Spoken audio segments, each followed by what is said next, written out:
Paano nyo malalaman kung legit yung email na galing sa korte kung talagang mayroong isinampang kaso laban sa inyo ang isang OLA? Kasi karamihan talaga ginagamit ngayon ay yung mga regional trial court, municipal trial, pati nga Supreme Court ginagamit nila sa panlilinlang at pananakot, pagbabanta sa inyo, nakakasuhan kayo, di ba? O tara, talakayin natin ang usaping ito. Alright, welcome back mga kadyani. Muli maglalambing lang po muna ako sa inyo. Paki-follow po muna ang aking mga social media account, ang Facebook, TikTok at itong aking YouTube channel.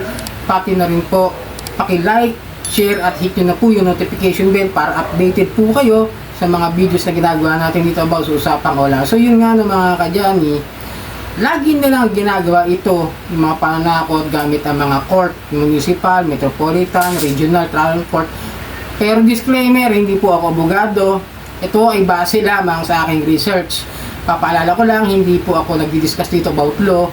Inililinaw ko lang po dahil ako po ay nagre-research about sa mga ganitong klase ng mga pagbabanta ng mga OLA na kung saan ay napakaraming nilalabag gamit itong mga pagbabanta.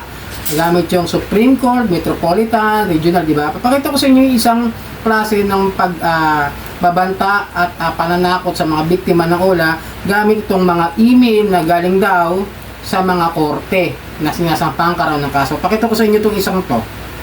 Ito, mailyahoo.com. Pakita ko sa inyo yan, ha. Reminder. May pangalan, ha. Hindi galing sa korte yung pangalan yan ng taong nagpadala. So ito, meron siyang logo ng Regional Trial Court, Republic of the Philippines sa baba. Ayan, ha. Tapos pakita ko sa inyo yung nakasulat.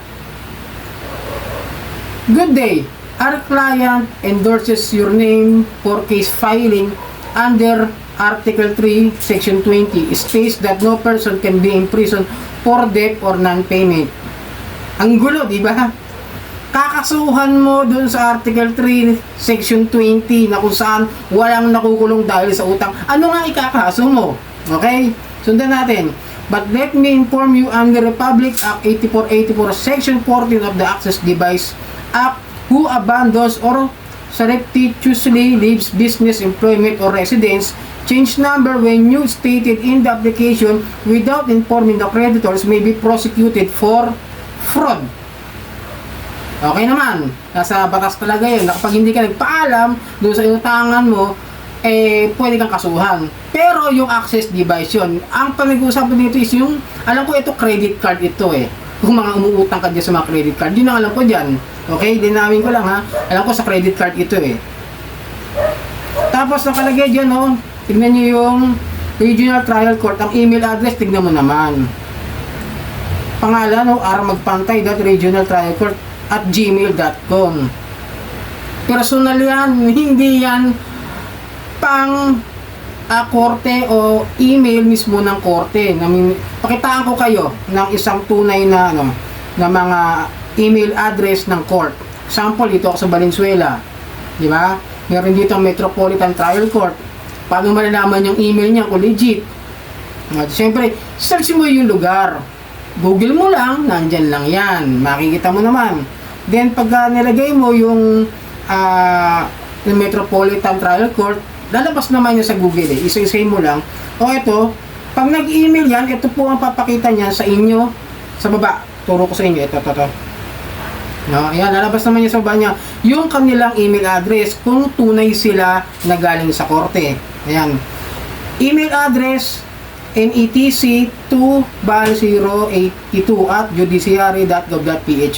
Ganyan ang legit na mga galing sa korte kung merong papadala sa iyo na talagang may problema ka o may nagreklamo sa iyo. Pero I will doubt that, kasi kapag ikaw kinasuhan, ang korte mismo magpapadala ng subpoena galing sa korte papunta sa bahay mo o sa address mo. Okay? Hindi po siyang basta-basta nag-i-email. Maliban na lang siguro kung malayo. I don't know how their procedure about this. Pero yung email na unang na pinakita ko sa inyo, sablay na kagad. Kasi personal yun Hindi siya korte. Kailangan lagi meron nakalagay dyan na .gov.ph. Kung sa korte mismo, judiciary.gov.ph. Okay, tatandaan nyo lagi kung may kaso kayo, tandaan nyo, personal na ipapadala yan ng kanilang messenger, through snail mail, post office, ganyan, at diretso sa bahay mo. Diretso sa'yo. Hindi sa kung saan padadaanin yan. Ganun po yun.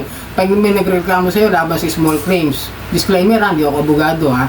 Ito lang ay galing sa mga research ko at sa mga napagtanungan ko rin ng mga abogado doon sa PNP at doon sa mga nare-research ko doon sa mga abogado na di-discuss about this. Okay? Yeah, yung branch 82 dito ako nasali. Dito ako nasali. Kasama ko, shoutout mahal. So yun, tandaan nyo, hindi yan basta-basta ganyan mapapadala. Yung sinasabi nitong Article 3 Section 20. Yun nga yun, state na walang states that no person can be imprisoned for debt. Talagang walang pwedeng kasuhan o makulong sa utang.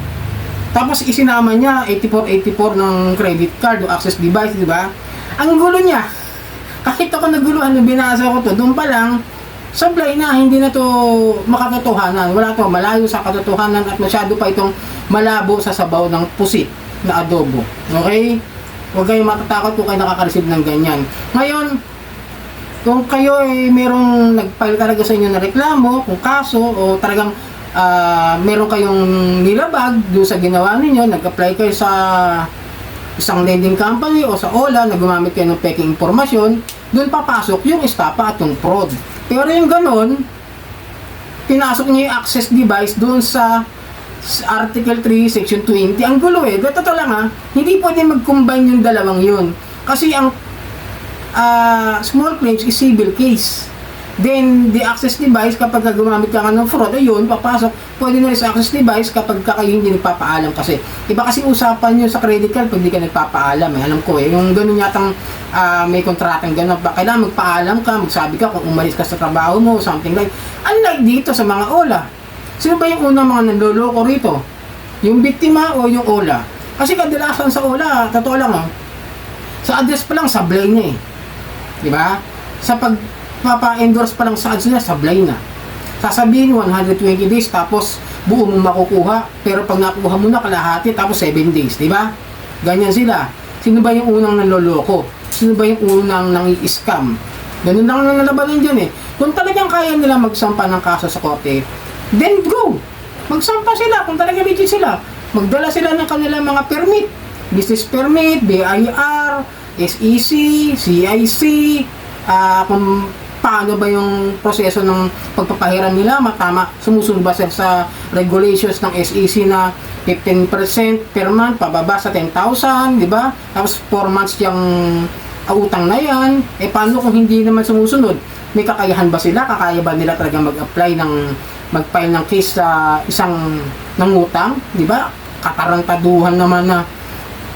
Wala akong nabalitaang OLA na nag-file ng case. Maliban kay Home Credit, napabalitaan ko na nung nagpapile talaga sila ng small claims. Kasi mataas kasi ang nila ang pagbibigay nila sa mga kliyente. Mataas na pera. Baga parang kadalasan is 10,000 pataas ang bigay nila Kaya medyo lumalaki yung utang ng iba. Tapos pag di na nababayaran, ang alam ko talaga nagpapile sila ng small claims. Pero I doubt dito sa mga abusado ko lang, nagpapahiram lang ng sagad na yung 1,500, 2,000, 3,000 ganyan. Pero siguro kung reloaner ka, maabot ng 5,000 hanggang hindi naabot ng 10 hanggang 5,000 lang kadalasan. Pero kung ganito, sasabihin sa inyo may kaso kayo na pinadala sa email, galing daw sa korte, huwag kayo maniniwala kapag ganyan. Tandaan niyo yung sinabi ko doon sa una, kailangan may judiciary.gov.ph. Okay? Hindi pwedeng ipangalan lang tapos gmail.com. Doon pa lang malalaman nyo ng peke kagad yung pinadala sa inyong email na sabing kakasuhan kayo o may kaso kayong estafa, may kaso kayo sa small claims. Tandaan nyo yan sana nakatulong ang video ito. Muli maglalambing ako sa inyo. Napaki-follow po ang aking mga social media account, ang Facebook, TikTok at itong aking YouTube channel. Maraming pong salamat at hanggang sa muli.